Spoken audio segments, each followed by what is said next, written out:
Hey crafty friends, Einat Kessler here with Saturday Extravaganza, and today I'm creating a little forest fairy house. I have here an empty plastic flower pot that I got at the nursery, my local nursery, and I'm working on a white plastic because my craft sheet is completely ruined. So ignore the signs, Mitsubishi signs on the left and right, because I got it from my husband's auto shop where he fixes the car. So what I'm going to do is use some paper towels to cover my flower pot. I'm spritzing them with water. I want them to be wet. That softens them up and makes it a lot easier to give them shape, to even sculpture them, I would say, because we want the texture. What we want to do is create a faux bark or tree trunk look to the flower pot. So I have here some gel medium, which I'm applying on my flower pot, and you know, this is sort of a glue and a sealer in one. And what I'm going to do is put on the wet paper towel, as you can see, I'm wrinkling it and creating ridges and texture and shapes on that from the paper towel here. Doesn't look like much now, but trust me, it's gonna look really pretty. So go all around the flower pot and leave an edge on the bottom with the paper towel, because that will simulate sort of the roots or the edge of the roots of the tree later, of course. So once everything is covered up like so, make sure there are no holes and that everything is glued down properly. We don't want it to fall apart later on. Okay, so once that's dry, make sure it's completely dry, we can start to paint it. Now what I'm going to do is use basically all kinds of brown shades. Now for some strange reason I'm only left with one brown paint in my stash, so that is not a problem because you always have white and black to darken or lighten the shade. Of course you can add other colors to create more shades of brown, but basically the way to do this is to start with the darker shade of brown that you want. So this is pretty dark, it's really dark brown, and what I'm doing is painting the entire flower pot, and you need to, with a lot of patience, paint inside all those nooks and crannies and folds of the paper towel. Okay, make sure you see no white spots under the folds or behind the folds or in between the folds of the paper and all the ridges and everything in there. You need to go in with your brush and make sure it is all completely painted. That might need, you know, going a few times, going in with the brush a few times, but trust me, it was worth it. It will be worth it at the end. So you basically, like I said, you start with the darker color that you have. If you don't have a darker color, put some black in. It will take care of it.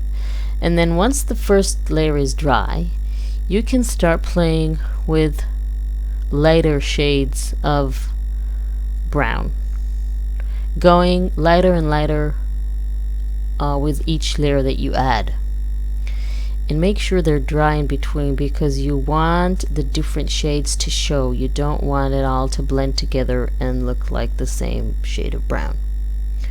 So as you can see, for the second layer I'm just adding a lighter shade of brown, but I'm not covering the entire flower pot like I did in the beginning, so you can see all the different shades of brown. Now I'm adding a little bit of, this is sort of a camel yellow kind of a color. And again, you see, I'm only adding it in some of the places on the ridges and on parts of the tree, or the faux tree, or the flower pot. So each shade of brown that I'm adding is still visible because I'm making sure they're dry in between. Okay? And you can keep on going with that, adding more and more shades of brown. Now that's even very light brown, sort of a cream color that I'm only applying to the ridges, and I'm doing this with my finger to get more control, adding just a smidgen of yellow. All those colors that you're adding are all in the same family, and they will all help you give the tree its look, and it will look like a faux tree. Because when you go to nature and you look at a trunk of a tree, it doesn't have just brown on it. It has millions and millions of different shades, right? Okay, so now I have, this is just a corrugated cardboard that I'm going to paint with gray, black, brown colors all together. This is going to be for our tiles to create the roof. So I'm adding all sorts of colors in there, mainly white and brown, and that will give me sort of a grayish paint. Basically, you don't need to buy each and every paint, each and every color on the planet, because there's so many colors that you can create by yourself just by mixing different colors together. So I am just painting this over with the gray, and I'm going to add just a little bit of brown, a little bit of, you know, different colors, because again, we are going to make it look like the tiles are also part of like a tree bark, and the bark is never just one color. The bark of a tree, right, also has so many shades and different colors. So I'm just adding here and there.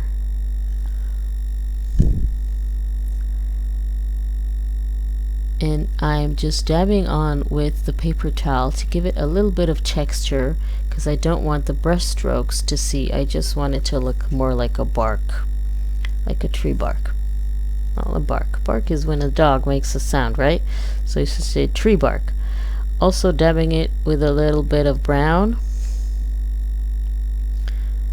And you can start to see that it looks more like a tree bark now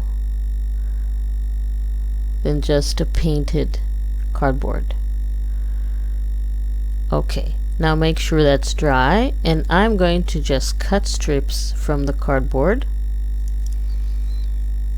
and specifically make sure that they're not straight. Because if you were a fairy and you had to build a little fairy house, you would not measure your tiles, right?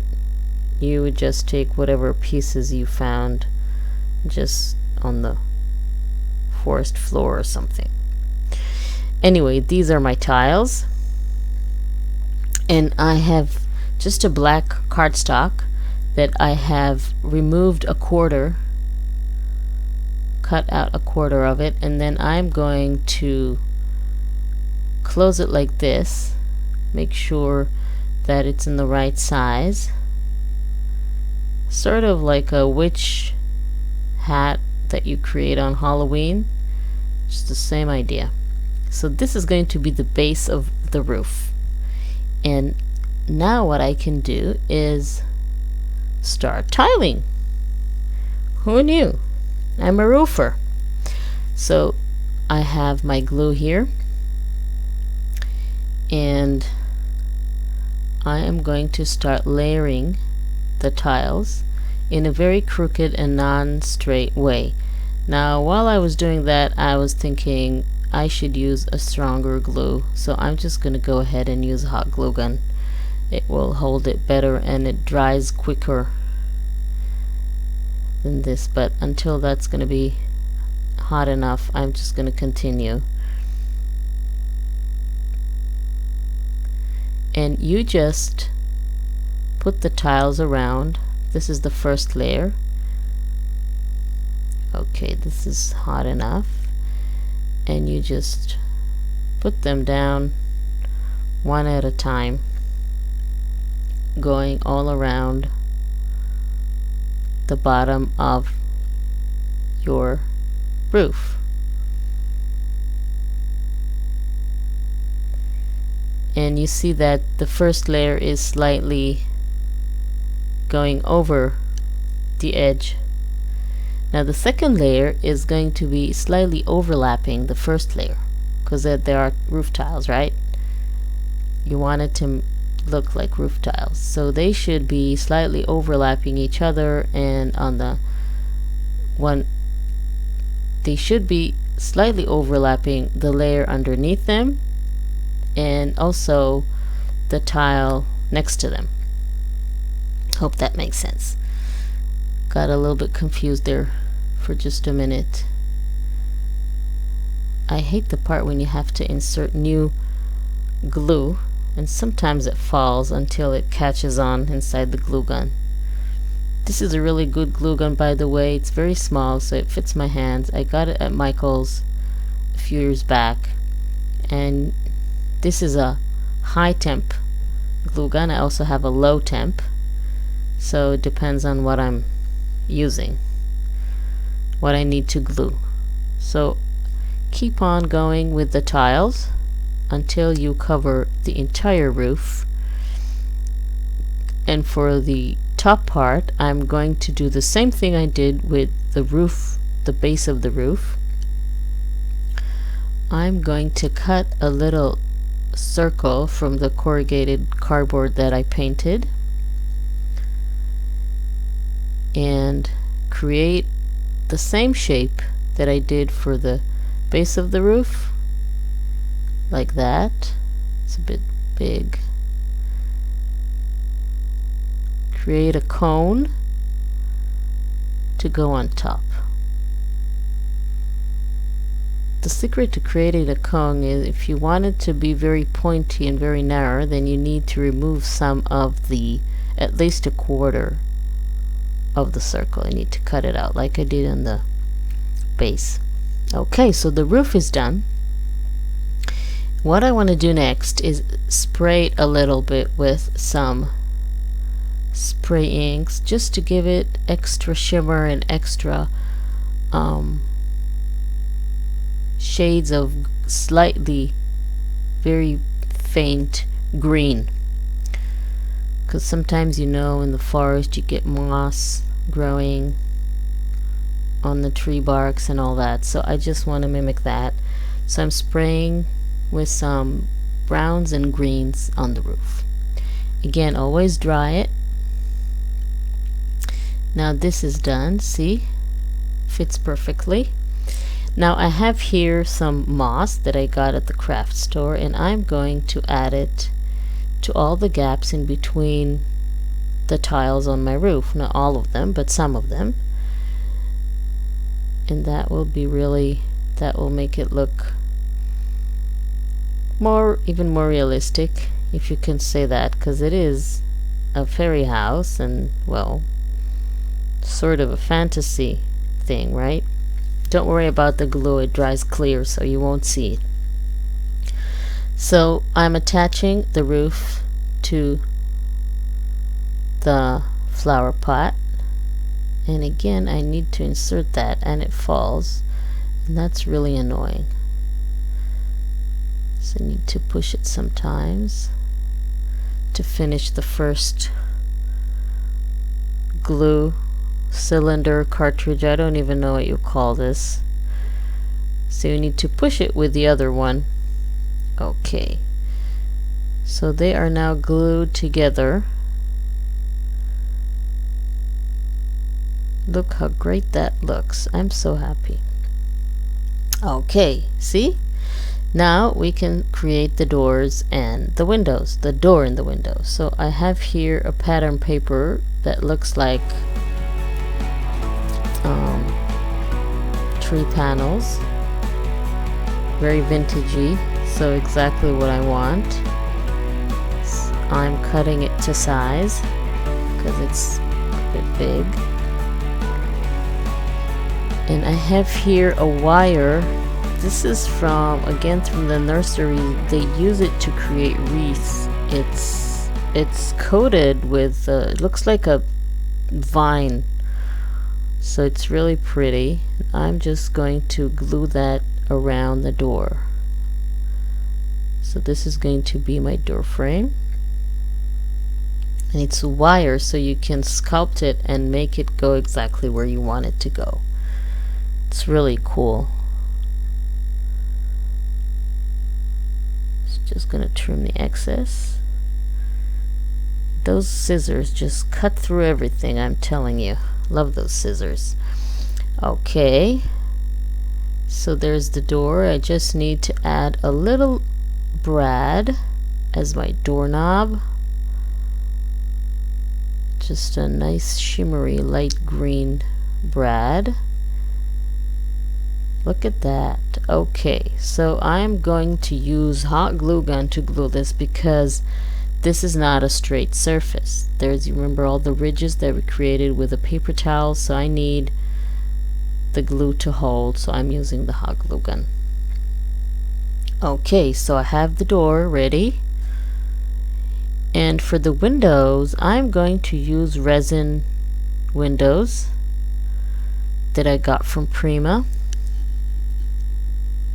Love these windows. I'm going to use different shapes, square one and a round one and another square one. But before I glue them to the house, I just want, they're too white in my taste, so I just want to spray them a little bit, and also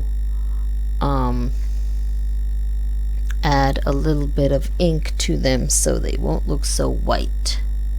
Want to add some brown. So some of my paint is still wet, so I'm going to use it, and just with my fingers add a little bit of paint to the windows. It shouldn't be completely covered. I just want it to be sort of vintagey peeling paint effect. A little bit of brown, light brown, all the same colors that I used on the tree. The flower pot I'm going to use here, because basically the windows are made of wood too, right? So I'm going to have a black background for the windows. You can do it a brighter color if you want. If you want to really go crazy, you can add a artificial sort of a light, like little Christmas lights. You can find them in craft stores, and it looks like there's a light inside the house. That's really cool, but I don't have that, so I'll skip that. Okay, so there is a piece of hot glue there that drives me crazy. Okay, so the first window goes in.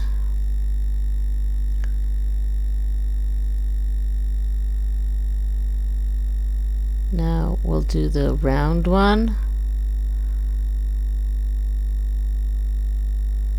And I'm just eyeballing it, you know, and if you have excess, you just trim it. It's just a background. Nobody would check if it's straight or not, as long as you don't see it peeking out of the sides. It's fine. Okay, and then the last window. I've been wanting to create a fairy house for so long. I finally found the materials that I wanted and the time and the mood to create this, and I'm really happy. This has turned out really cool. And we recycled old flower pot and cardboard for the roof, so it's really cheap project, doesn't cost a lot, and I'm really happy how it turned out. So I want to thank everyone for joining me here. Just want to put it on a clean surface to show you how it looks. Please give it a thumbs up if you like it. Make sure to visit my website, annatkessler.com. You'll have a link at the end. And subscribe if you haven't done so. Thank you!